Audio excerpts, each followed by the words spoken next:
Hi there, and welcome to the Color Cinema.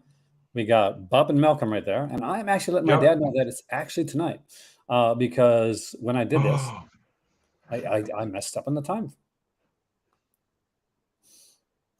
By the way, I'll let George know too, because I let George know. George. I was talking to Maddie earlier too, who you saw here on a stream recently. Trying to get him in for one during like the October month. It has been a crazy night. I did a video earlier on Ingram Entertainment, and you're going to notice it's not on there anymore. And there is a reason for that. So I did it at with a lot less, not very much sleep, and with the amount of information that I had at the time. So I didn't feel perfect about the video. And if I don't feel like it gets everything across that it should, then I will go and I'll redo it, research it a bit more, so that I can put out the best possible content. That's what I want to do. That's what you need to do. Otherwise, people say, "Oh, you know, boomers making stuff up, whatever." Yeah, rumors, hot taking it. It's this type of stuff. It's stuff you don't want to do. Let's get into the chat here. Welcome, H-Man. Hey, how'd you know? I ain't seen you for a while. Yeah, it's been a bit. So what I'm going to be showing, by the way, we're going I to be agree, actually. I want to get your reaction. Up there, Evan. I really agree with you about the Disney shorts. You know, just 10 shorts collection of Blu is ridiculous. They could do 50. I mean, it's really, yeah. And I have one of the ones you're talking about over here. The Mickey Mouse one's first one came out on Blu-ray. That's the one that I'm sure it's talking about. I thought I was doing it tomorrow. Well, no, I didn't think I was doing it tomorrow. I thought I did it right, but I did it wrong, George. Hey there, Robert. So what we're doing tonight is a whole smorgasbord of stuff. I'm getting Malcolm's reaction. Says Robert. Hey, Robert. We're going to see some of Aaron's Disney collection. Now, I'm going to warn you guys right now. I had one of them. When that one pops up, I will say, that's the one I had. Because I got it in a liquidator store years ago. Luckily, I was able to sell it for, I think, like $60, $70 when I left. So what you're going to see here, by the way, guys, is the Walt Disney Treasures collection. And not in any older entertainment hell. Now, what Walt Disney Treasures collection was, it was set up by Leonard Mountain. So if you know who Leonard Mountain is, he's a movie reviewer. And him and his daughter do stuff on Leonard Mountain's channel now. But he's also like a curator of cinema. He's a lover of Disney and film in general. So it was his idea for this Walt Disney Treasures collection, and he was a curator of a lot of this. So what's really nice about this is when it gets into Disney stuff, Disney animation, Disney earlier stuff, it does it uncut. But it does give a message at the beginning type of thing that this was done at a different time, which is what I prefer. I prefer that something stay uncut, but give a context, historical context at the beginning, rather than cut it up. You know what I mean? You know what? I had a really dirty joke there that popped in my head. I better not say it. Especially, it's a Disney stream. Let's keep it close. Yeah. I will also be showing off Howlin with Records CD collection with some really good stuff, some really surprising stuff. I've got some very good graphics here to tempt Malcolm with tonight. Not omnibuses today, but graphics. And one of them, I will tell you right now, is a Brian Azzarello Vertigo crime book. That means it's going to be on my list. That Malcolm is a big on Brian Azzarello. So let's start with the Disney stuff. I think that's the way to go. I was actually really young when I learned a bit more. I'm doing good, thanks, George. Hope you're doing well as well. I'm doing sleepily well. I slept all day. So Leonard Mountain was the reviewer for Entertainment Tonight for a long period of time. So a lot of people knew him through there. So people that wouldn't necessarily may have seen Siskel and Ebert or seen any of the other ones, like the Michael Medvedes of the world, would know who Leonard Mountain was just through Entertainment. Were you a Leonard Mountain guy? Did you know? I had no idea who he was until you just mentioned him. Oh, really? If you looked him up, you probably know who he is. So we'll start. I probably know his stuff. I probably just don't remember the name, probably. That's what normally happens. That's like my better half. It's a bit like actors, isn't it? It's a bit like the actors. You go, I don't know this actor. And then you go, oh, the actor's in one of my favourite films kind of thing. I'll give you a picture. He kind of reminds me in a weird way of like John Landis. I'm not even joking. You'll see it. When he had when his hair was dark. Now his hair is silver hair now, so just to let you know. But when he had dark hair, I used to find him look a lot like John Landis. But here's a picture. This guy there, oh, I know that guy. Yeah, see it. He's one of those guys that you see. That's Jason Bean before he got bald. But these aren't in the right order. There's 4 series of Disney treasures, and we start off with this one right here. So this is Disneyland Secret Stories Magic. So they did these slightly differently, as you're going to see as we go through. Now, to give you an idea of what things are like, I won't open up every single one, but you open up the tin, and inside the tin here, where's the things that go around them? Oh, inside, because you want to make sure that they stay, sure, in good condition. So this one here came with a kind of a reproduction of the Disney tickets. It came with the numbers, which number is 27,982.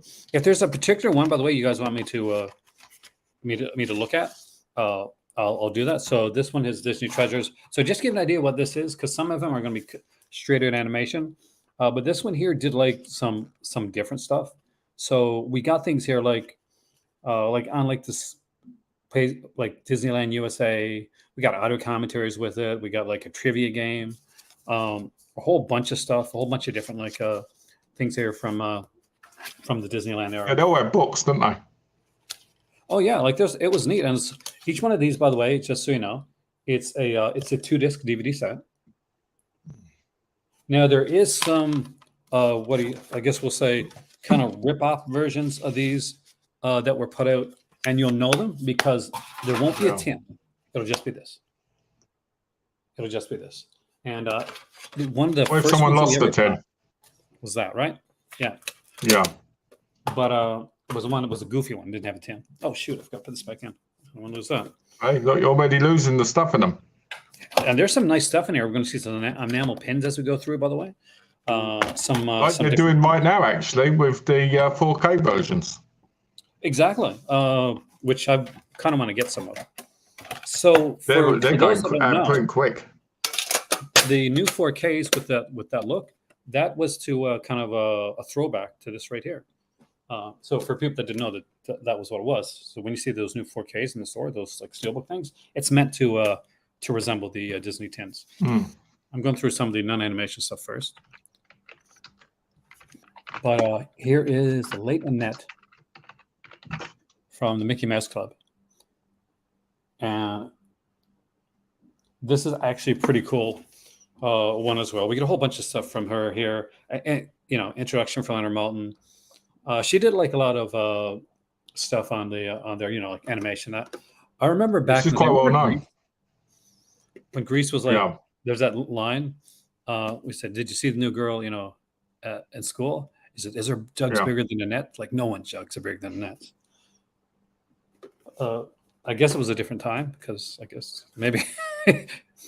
Maybe. The Mickey Mouse Club. You can't go wrong with Mickey Mouse, can you? I used to like watching the old Mickey Mouse Club when I was a kid. So I want to see if there's anything in this one. Certain ones have different things now that we'll look into. We'll get is every single one of them complete then? Yeah. So now there's more obviously there's going to be more stuff that you can put out from Annette Funicello or the Mickey Mouse Club since it went on for years. But the vinyl. I don't remember what they released with them. Oh yeah. Like the extras, the extra stuff, like the tickets and. Oh no! Yeah, everything's complete, with the extras that are in there. We were very short. We were very careful about that, actually. Yeah, there was a site called DVD Dizzy, and they're a really good site when it comes to the Walt Disney Treasures. And we went through that. So that's exactly what happened to me in entertainment. I didn't know much about them because I don't think they were ever released over in the UK. So I moved to America. Most of them were sold out. Now, the early ones did something different when it came to, they didn't put a certificate on the inside. Instead, they did this. So I actually have 15,628 of 125. That's quite cool, actually. Yeah, it was neat. They only did this for a short period of time. And it was for their earlier lineup stuff. This is Walt Disney Studios' Glimpse Beyond the Studio Magic, which is actually kind of cool. See, when we were kids, a show used to come on TV called The Wonderful World of Disney. And it'd be on Sundays, and it'd be like hour and a half, 2 hours long. You get like animation, you get a whole bunch of different stuff. And I want to get these here first. Next up is one that's actually very, very cool. From the 1920s to the 1960s, Disney Rarities. So that's what's a great really one. neat about this is there's this like live action, like animation, like Alice in Wonderland series that they did. Yeah. You remember this? And I it's remember. weird. It's so freaking weird. It is weird. But yeah, and you don't. But it's really magical in a strange kind of weird. You know what I mean? Yeah, it's like it's one of those that I was like, Disney did this. Like it seemed like to me like something like the Fleischer Brothers Studios would put out. But this has this here. We got Fernando the Bull. You know the cartoon. Noah's Ark and Paul Bunyan are all in this one right here. How can you go? You can't go with Paul Bunyan. I love Paul Bunyan. Paul Bunyan. It's a cool one. It's really. That's what I called my nan's Bunyan back in the day. Paul. You're on like first name basis. Yep. Their earlier animation was the Silly Symphonies. Oh, I remember that. No. This was done in actually 2 volumes. So there are actually 2 volumes of Silly Symphonies. Really great rare stuff. Oh, I like it. That one on the top's got a lot of rust on it. This one, I actually have 2 of these because of that reason. I lucked into going to a crate digger sale and found another one for like 50 cents. I kid you not, guys. Had to Google it. They called the Alice comic. Yeah, they're uniquely different. I'll tell you that much right now, man. I want to put. What annoys me is that Disney never put any of this on their streaming, which is the stuff we want. Exactly. Like I 100% agree. This should be what we're seeing on the channel. I'm trying to put these in a little bit of order, guys. So I do apologize if I seem a little out of sorts. But as Malcolm knows, this kind of became like this was a last minute idea. Here's one of the ones I'm most curious about. Disney's propaganda. Because, oh man, did they do propaganda, and they did it well. On the front lines. So Walt Disney was hired by the U.S. government to do a whole series of propaganda cartoons and shorts. They are here, and they are. I've seen some of them. Gloriously horrifying. Yeah. Anytime like you hear like, oh well, I remember like to say, well, Germany did all these propaganda films. So did we, guys. And they're so much fun. There's a Fallout fun. Oh, one thing I should say is a lot of these, most of these have these here cards with them too as well. And this is kind of like a lobby card for the theatrical poster. So this was released theatrically. That's a good point. Do you know most of the Blu-rays over here now are £1 to buy pre-owned? It's just insane how much things have changed, eh? Yeah. So would you want that one? If there's which one of these would you want? Well, I know I'd want the propaganda one because that's a big part of history, isn't it? It is. I mean, like this was one of the first ones we got. So what I was telling Malcolm before he came on the stream that this was a collection that my better half like started collecting. We were up in Ottawa going to a Comic-Con and visiting my sister, and I think him at a work convention. So we were checking all those boxes, right? Oh, lovely. Yeah, getting so we got the fly. Then you like that you go to a work convention, then you can look in different places. You go, yes, found it. Yeah, because that's what we did. We flew. We got the flight for free, right? And we're like, okay, we got like another. We put it so we had an extra 3 or 4 days on our trip, and we went to this like store. There was a comic shop that I used to go to all the time. Right next to it was a manga store, an anime store. So we went into the anime store just offhand, see if there's anything that he'd wanted, because she collects a lot of anime and stuff. And the stuff there was a little bit too expensive for what she wanted. She wanted a lot of Grandizer. But we found a Mickey Mouse Disney treasures, and we hadn't seen them before. Now, some of these, by the way, have gotten like a bit beaten up along the way because, you know, they traveled from Canada to Morocco. So, you know, it's to be expected. But here's one of the ones that I really want to talk about. Here's one that scared the crap out of me when I was a kid. Ooh. Dr. Sin. Dr. Sin. The Scarecrow of Romney Marsh. Now, I know that Hammer did their own version of this as well. And I have that volume. But he does this laugh, this creepy laugh. And it's, I think it's Patrick McGowan. Can you mimic it? No, not at all. It frightened the hell out of me when I was a kid. A lot of things I can mimic. That's not one of them. Not even badly. You remember it, but you can't even do it. That's crazy. It must be scary. Like, it's one of those things it gave me nightmares, man. Like, it literally, as a kid, I went to see this, and they showed this, not when it initially came out, because I wasn't born when it came out, I don't think, but they showed some theater. And oh, nice. I like those discs. It's good stuff. It's creepy, and then here I have, yeah, it is Patrick McGowan. I have to make sure. Ooh. So that's him, like, not dressed up as a scarecrow with a creepy laugh. That's a really, really good story. Fantastic stuff. Not stuff that you find sadly nowadays. This needs a nice 4K or at least a Blu-ray restoration. I think that's why they're still so rare, because you can't get them anywhere else. That's the thing. Do you know what I mean? And even with the Disney Club, like going to places like Canada and stuff like that, and no longer selling physical media in Australia, it's getting harder and harder to find some of this stuff. I remember when I was a kid, there was a lot of like Disney shorts on like VHSs and stuff, and but you never see anymore. Did they release a big tin with all the treasures included? No, but they released a big box with all the treasures included during a D20. Disney does a D20 every year. It's like a convention thing, kind of a Disney get-together type thing. So like a Comic-Con exclusives kind of thing. Exactly. And one of the D20s, it was very rare, and there wasn't a lot of them. They did a big, complete Disney treasure set. Still one of those, you know. How much was it? Like, it was expensive, but cheap when you think on it now, I guess. Yeah. It might have been like just only a couple $100, right? And if you remember the Disney Club, which I was at the time, you could get it for a decent price. Do you remember these characters? I remember one of these characters, but I don't remember the other one.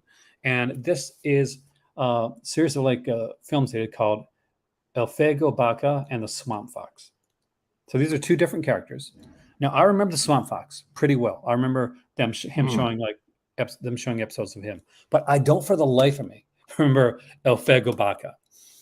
And I didn't until actually. So it was interesting when I got this to watch these, because did you know who they were?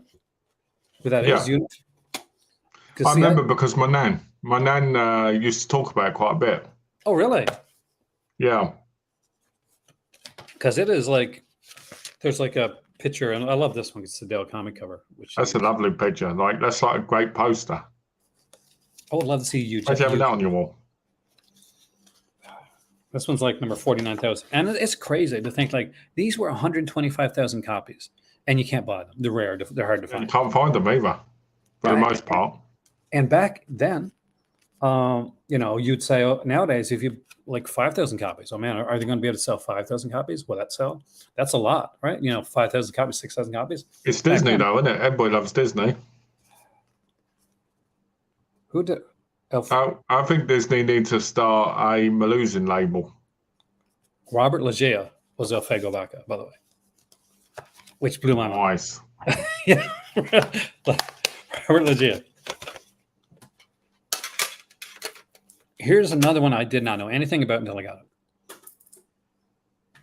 What I'm not that old. Spin and Marty. Oh, I know that. You see, I didn't know who they were.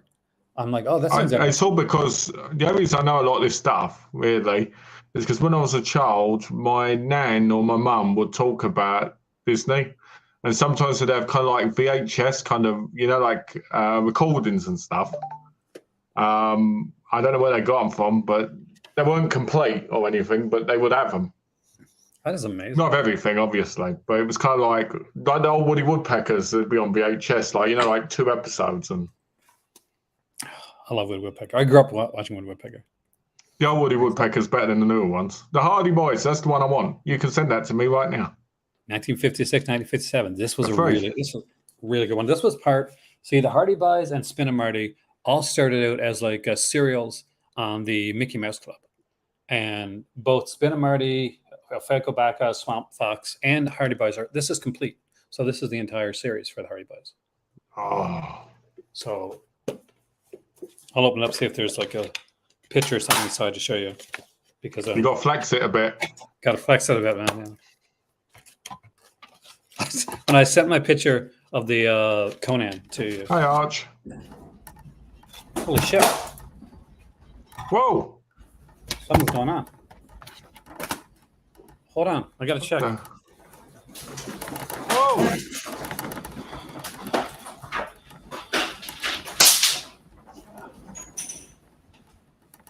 Whoa, what's going on?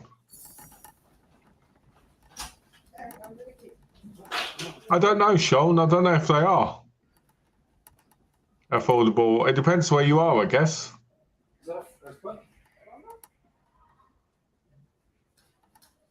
Whoa.